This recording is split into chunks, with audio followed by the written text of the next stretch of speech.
News first ಆಯೋಜಿಸ್ತಾ ಇರುವ ಕರ್ನಾಟಕದ ಅತಿ ದೊಡ್ಡ ಇವಿ ಎಕ್ಸ್ಪೋ. ಮೇಡಮ್, ಹಿರಿಯರಿ ಗ್ರಾಮದ ಒಂದು ವಿಚಾರಣೆ ಬಂದಿತ್ತು. ಗಂಡ ಸಾಕ್ಷಿದಾರೆ ಸಿದ್ದೇಶ್ವರ ಕಂಪ್ಲೇಂಟ್ ಮಾಡ್ತೀವಿ.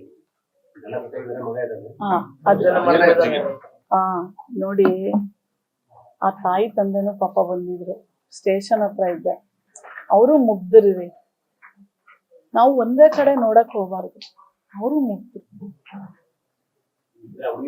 ಕೇಳ ಇನ್ಶೂರೆನ್ಸ್ ಬರುತ್ತಲ್ವಾ, ಆಕ್ಸಿಡೆಂಟ್ ಕ್ಲೇಮ್. ಅವರು ಬಡವರು, ತಾಯಿ ತಂದೆಗೆ ಹಕ್ಕಿಲ್ವೇನಪ್ಪ. ಆದ್ರೆ 70% ಹೆಣ್ಣು ಮಗಳಿಗೆ, 30% ತಂದೆ ತಾಯಿಗೆ. ಕಾನೂನುಬದ್ಧವಾಗಿ ಏನಿದೆ ಅದನ್ನ ಮಾಡಿಸಿ ಅಂತ ಹೇಳಿದೆ. ಮತ್ತ ಆ ಹೆಣ್ಮಗಳು ಬೇರೆ ಏನ ಹೇಳಿದ್ಲು. ಬಟ್ ನಾನು ಪೊಲೀಸ್ ಅವ್ರಿಗೆ ಹೇಳಿದೆ, ನೋಡಿ ಅವರೇ ಪಾಪ ಧಮಕಿ ಹಾಕೋದು ಎಲ್ಲ ಮಾಡ್ತಾರಂತ ತಾಯಿ ತಂದೆ ಹೇಳಿದ್ರು. ನನಗ್ ಗೊತ್ತಿಲ್ಲ, ನಾನು ಹೆಣ್ಮಗಳ ಪರನೂ ಸಹ ತಾಯಿ ಪರನೂ ಅಷ್ಟೇ, ಇಬ್ರು ಮಹಿಳೆಯರು. ಅದನ್ನ ಕರೆಕ್ಟ್ ಆಗಿ, ಆಮೇಲೆ ಆ ಹೆಣ್ಮಕ್ಳಿಗೆ ಓದ್ಸಕ್ಕಾಗಲ್ಲ ಅಂದೆ. ಅಲ್ಲೇ ಇಮ್ಮಿಡಿಯೇಟ್ಲಿ ನಮ್ಮ ಸೋಷಿಯಲ್ ವೆಲ್ಫೇರ್ ಡಿಪಾರ್ಟ್ಮೆಂಟ್ ಆಫೀಸರ್, ಒಳ್ಳೆಯವರು, ಅವರು ಬಂದಿದ್ರು. ಜೊತೆಲ್ಲೇ ಗಾಡಿಯಲ್ಲಿ ಕರ್ಕೊಂಡೋಗಿ ಆಶ್ರಮ ಶಾಲೆಯಲ್ಲಿ ಅವ್ನಿಗೆ ಅಡ್ಮಿಷನ್ ಮಾಡಿಸಿದ್ವಿ. ಸೊ ಹಾಗಾಗಿ ಅಲ್ಲ ಮೇಡಮ್, ಎಲ್ಲ ಸಮಸ್ಯೆಗಳು ನೀವು 2ನೇ ಅಧ್ಯಕ್ಷರಾಗಿದೆ. ಇದಕ್ಕೆ ಸಮಸ್ಯೆ ಏನ್ ಮೇನ್ ಕೊರತೆ ನಿಮ್ಮ ಅಭಿಪ್ರಾಯ? ಚುನಾಯಿತ ಪ್ರತಿನಿಧಿಗಳು ಅಥವಾ ಅಧಿಕಾರಿಗಳು? ನೋಡಿ,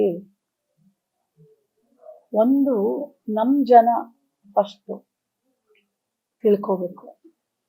ಅರಿವು ಬಹಳ ಕಡಿಮೆ. ಆಯೋಗದ ಅಧ್ಯಕ್ಷ ಇದ್ದಾಳೆ ಅಂತ ಗೊತ್ತಿತ್ತ? ನಂಗೆ ಗೊತ್ತಿರ್ಲಿಲ್ಲ ಆಯೋಗದ ಅಧ್ಯಕ್ಷ ಸ್ಥಾನ ತಗೊಳತನ. ಯಾರೋ ಆಯೋಗದ ಅಧ್ಯಕ್ಷರೇ ಆದ್ರು ಅಂತ ಅಷ್ಟೇ. ಅದ್ ಏನ್ ಮಾಡುತ್ತೆ, ಏನಿಲ್ಲ. ಮೊದಲು ಅರಿವಿನ ಕೊರತೆ, 2ನೇದು ಪ್ರಶ್ನೆ ಮಾಡುವಂತ ಧ್ವನಿ ಇಲ್ಲ. ಹಕ್ಕುಗಳನ್ನ ನೋಡಿ, ಇವತ್ತು ನಾನು ಮೆಚ್ಕೋಬೇಕು. ಎಷ್ಟೋ ಮಾಧ್ಯಮಗಳಲ್ಲಿ ಮಕ್ಕಳು, ಈಗ ನೋಡಿ, ಅಲ್ಲಿ ಒಂದು ನಿಮ್ಗೂ ಎಲ್ಲ ಗೊತ್ತಿರ್ಬೇಕು, ಚರಂಡಿ ನೀರ್ ಹತ್ರ ಪ್ಲೇಟ್ ತೊಳಿತಾ ಇದ್ರು, ವಿಡಿಯೋ ಆಯ್ತು. ನಾನು ಸಹ ಬರ್ದೆ ಅದನ್ನ, ನಮ್ಗೆಲ್ಲ ವಾಪಸ್ ಕಳ್ಸಿದ್ದಾರೆ. ನನ್ನ ಗಮನಕ್ಕೆ ವಾಟ್ಸಪ್ ಅಲ್ಲಿ ಬರ್ಲಿ, ಎಲ್ಲಿ ಬರ್ಲಿ, ಮುಲಾಜಿಲ್ದೆ ಬರಿತೀನಿ ಯಾವ ಅಧಿಕಾರಿಗಳು. ಮತ್ತೆ ಬರೆಯೋದಲ್ಲ, ಮರು ದಿವಸ ನನಗೆ ಅಲ್ಲಿಂದ GPS photo, live location, live video ಎಲ್ಲ ಬರ್ಬೇಕು ನಮ್ಗೆ. ಅಂದ್ರೆ ಮಕ್ಳು, ಇವತ್ತು ಎಷ್ಟೋ ಮಕ್ಳು ನೋಡಿ, ಬಸ್ ಇಲ್ಲ ಅಂತ ವಿಡಿಯೋ ಮಾಡ್ತಾರೆ, ನೆಕ್ಸ್ಟ್ ಡೇ ಬಸ್ ಆಗುತ್ತೆ. ಅಂದ್ರೆ ಎಲ್ಲಿಯವರೆಗೂ ನಾವು ಪ್ರಶ್ನೆ ಮಾಡಲ್ಲ, ನಮ್ಮ ಹಕ್ಕುಗಳನ್ನ ಪಡ್ಕೊಳ್ಳಲ್ಲ, ಅಲ್ಲಿವರೆಗೂ ಇದು ಹೋರಾಟ ನಡೀತಾ ಇರುತ್ತೆ. ನೀವು ಜನಪ್ರತಿನಿಧಿಗಳು ತಪ್ಪ, ಅಧಿಕಾರಿಗಳು ತಪ್ಪ ಅಂತೀರಾ. ಇದೊಂದು ಸಿಸ್ಟಮ್ ಬೇರೂರ್ಬಿಟ್ಟಿದೆ. ನೀವು ನನ್ ಕೇಳ್ಬೇಡಿ, ಅದು ನಮ್ ಬಾಯಲ್ಲಿ ನಮ್ಗೆ ಉತ್ತರ ಇಲ್ಲ. ನೀವು ಅನಲೈಸ್ ಮಾಡ್ಕೊಳ್ಳಿ, ಆಯ್ತಾ? ಜನಪ್ರತಿನಿಧಿಗಳು 5 ವರ್ಷ ಇರ್ತಾರೆ, ಹೋಗ್ತಾರೆ. ಸರ್ಕಾರಿ ಅಧಿಕಾರಿಗಳು 60 ವರ್ಷ ರಿಟೈರ್ ಆಗೋತನ ಇರ್ತಾರಲ್ಲಪ್ಪ. ಏನಿದ್ರು ಅವ್ರು ತಲುಪಿಸ್ಬೇಕಲ್ಲ, ಅವರು ಕ್ರಿಯೇಟ್ ಮಾಡ್ಬೇಕಲ್ಲ. ಅವ್ರು ಹೋಗ್ಲಿಲ್ಲ ಅಂದ್ರೆ ಅವ್ರ ಮೇಲೆ ಕ್ರಮ ಏನಾಗಬೇಕು, ಅದು ಇಂಪಾರ್ಟೆಂಟ್ ರೀ. ಯಾವತ್ತು ಅಕೌಂಟಬಿಲಿಟಿ ಇರುತ್ತೆ ನೋಡಿ. ನಾನು ಅದಕ್ಕೆ ಹೇಳ್ತೀನಿ, ನಮ್ ಜನ ಎತ್ತೆಚ್ಕೋಬೇಕು.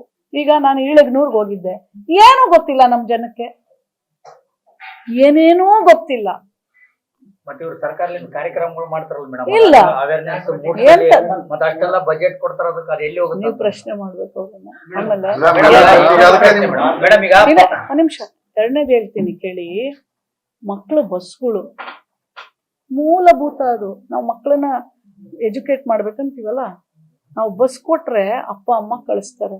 ಇಲ್ಲಾಂದ್ರೆ 3 ಕಿಲೋಮೀಟರ್ 2 ಅವರ್ ನಿಂತ್ಕೋಬೇಕು, 7 ಕಿಲೋಮೀಟರ್ ನಡಿಬೇಕು. ಯಾರು ಕಳಿಸ್ತಾರೆ? ಎಷ್ಟು ಸುರಕ್ಷತೆವಾಗಿದ್ದೀವಿ. ಮದ್ಯ ಮಾರಾಟ, ಇವತ್ತು ಅದನ್ನು ನಾನೆಲ್ಲ ಡಿಸ್ಕಷನ್ ಅಲ್ಲಿ ಮೇನ್ ಅದೇ ಇದ್ದಿದ್ದು. ಊರುಗಳೊಳಗೆ ಮದ್ಯ ಮಾರಾಟ, ಅತ್ಯಾಚಾರಗಳು ಯಾಕಾಗ್ತವೆ? ವರ್ಷದ ಸ್ಟಾರ್ಟಿಂಗ್ ಅಲ್ಲೇ 2 ಅತ್ಯಾಚಾರ ಆಗಿದೆ. ಯಾಕಾಗ್ತವೆ? ಇವತ್ತೊಂದು ತಾಯಿ ಒಂದು ಕಂಪ್ಲೇಂಟ್ ಮಾಡಿದ್ಲು, ಕುಡಿದು ಬಂದ್ ಮತ್ತಲ್ಲಿ ಗಂಡಸ್ ಮಗ ತಾಯಿ ಮೇಲೆ ಅನ್ನ ಬೇಯಿಸ್ತಾ ಇರೋ ತಪ್ಲೇನ ಸುರಿದು ಬಿಟ್ಟಿದ್ದಾನೆ. ಮೇಡಮ್, ಅವ್ರಿಗೆ ಡ್ರಿಂಕ್ ಮಾರೋರಿಗೆ ಇಷ್ಟ ಟಾರ್ಗೆಟ್ ಮಾಡ್ಬೇಕಂತ ಗೌರ್ಮೆಂಟ್ ಆದೇಶ ಕೊಡುತ್ತೆ, ಮತ್ತೆ ಅವ್ರನ್ನ ಮಾಡ್ಬೇಡಂತ ಹೆಂಗ್ ಮೇಡಮ್? ಇನ್ನೊಂದು, ಈಗ ಬಸ್ ನಿಲ್ದಾಣದ ಆದೇಶ ಕೊಡುತ್ತೆ. ಅಲ್ಲ, ನಾನು ಸರ್ಕಾರಕ್ಕೆ ಬರ್ದಿದ್ದೀನಿ. ನಮ್ಗೆ ವಿಪರ್ಯಾಸ, ಕೊಪ್ಪಳದಲ್ಲಿ ಮಾತ್ರ ಜನ ಬಂದು ಕಂಪ್ಲೇಂಟ್ ಮಾಡ್ಲಿಲ್ಲ. ನಾನಾದ್ರೆ ಶಾಲೆಯಲ್ಲಿ ಕೇಳಿದೀನಿ, ಕಾಲೇಜ್ಗೆ ಹೋಗಿದ್ನಲ್ಲ ವಿದ್ಯಾರ್ಥಿನಿಯರು, ಅಲ್ಲಿ ಹೇಳಿದ್ರು ಮದ್ಯ ಮಾರಾಟದ್ದು. ನಾನು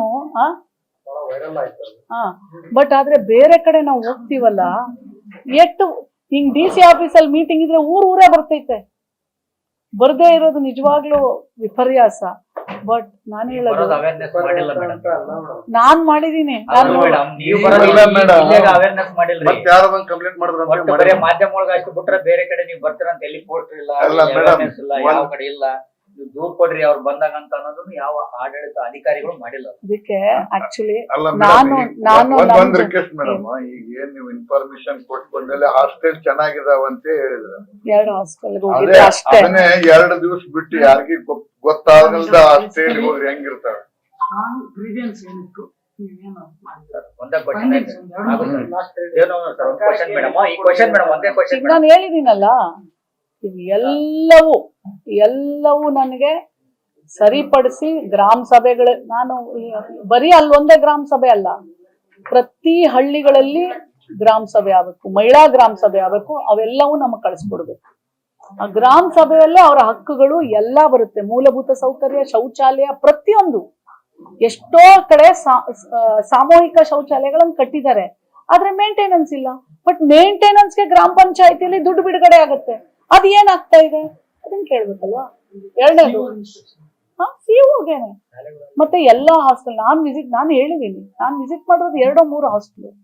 ಬಟ್ ನೀವು ಎಲ್ಲಾ ಹಾಸ್ಟೆಲ್ಗಳಲ್ಲಿ ಎಲ್ಲ ವರದಿ ತರಿಸ್ಕೊಳ್ಳಿ ಅಂತ ಹೇಳಿದೀನಿ. ಮತ್ತೆ ದೌರ್ಜನ್ಯ ಹೆಚ್ಚಾಗ್ತಾ ಇರೋದು ಕುಡಿತದಿಂದ. ಊರುಗಳಲ್ಲಿ ಇವತ್ತು ಡ್ರಿಂಕ್ಸು ಅಂಗಡಿಗಳಲ್ಲಿ ಸಿಗ್ತಾ ಇರೋದ್ರಿಂದ ನಾನು ಸರ್ಕಾರಕ್ಕೆ ಬರೆದಿದ್ದೀನಿ ಬ್ರದರ್, ನಾನು ಬರೆದಿದ್ದೀನಿ. ನಿಮಗೆ ಬೇಕಾದ್ರೆ ನಾನು ಹೋದ್ಮೇಲೆ ಕೊಪ್ಪಳ ಒಂದು ಮಾಧ್ಯಮದ ಒಂದು ಗ್ರೂಪ್ಗೆ ನಾನು ಶೇರ್ ಮಾಡ್ತೀನಿ. ಇನ್ನ ರಿಪ್ಲೈ ಬಂದಿಲ್ಲ. ಯಾಕಂದ್ರೆ ನಮಗ್ ಕೊಟ್ಟಿರೋ ಕಂಪ್ಲೇಂಟ್ಸ್ ಆಧಾರಿತದ ಮೇಲೆನೆ ನಾನು ಸರ್ಕಾರಕ್ಕೆ ಬರೆದಿದ್ದೀನಿ. 9ನೇ ಕ್ಲಾಸ್ ಹುಡುಗ ಒಬ್ಬ ಕುಡಿದ್ಬಿಟ್ಟು ಮನೆಗೆ ಹೋದ್ರೆ ಹೊಡಿತಾರೆ ಅಂತ ಹೇಳ್ಬಿಟ್ಟು ನೇಣು ಹಾಕೊಂಡು ಸತ್ತೋಗ್ಬಿಡ್ತಾನೆ. ಪ್ರಜಾವಾಣಿಯಲ್ಲಿ ಪ್ರಕಟಣೆ ಆಗತ್ತೆ. ಆ ಪತ್ರಿಕೆ ವರದಿಯನ್ನು ಇಟ್ಕೊಂಡು ಬರ್ದಿದ್ದೀನಿ ನಾನು. ಇವತ್ತು ಒಂದ್ ಕಡೆ ಸರ್ಕಾರ ಮದ್ಯ ಮಾರಾಟ ಮಾಡ್ಬಿಟ್ಟು ಟಾರ್ಗೆಟ್ ಅನ್ನು ಕೊಡುತ್ತೆ, ನೀವು ಮದ್ಯ ನಿಷೇಧ ಮಾಡಿ ಒಂದು ಪತ್ರ ಬರೀತೀರಿ. ಅದು ನನ್ನ ಕೆಲಸ. ಆಯೋಗದ ಅಧ್ಯಕ್ಷ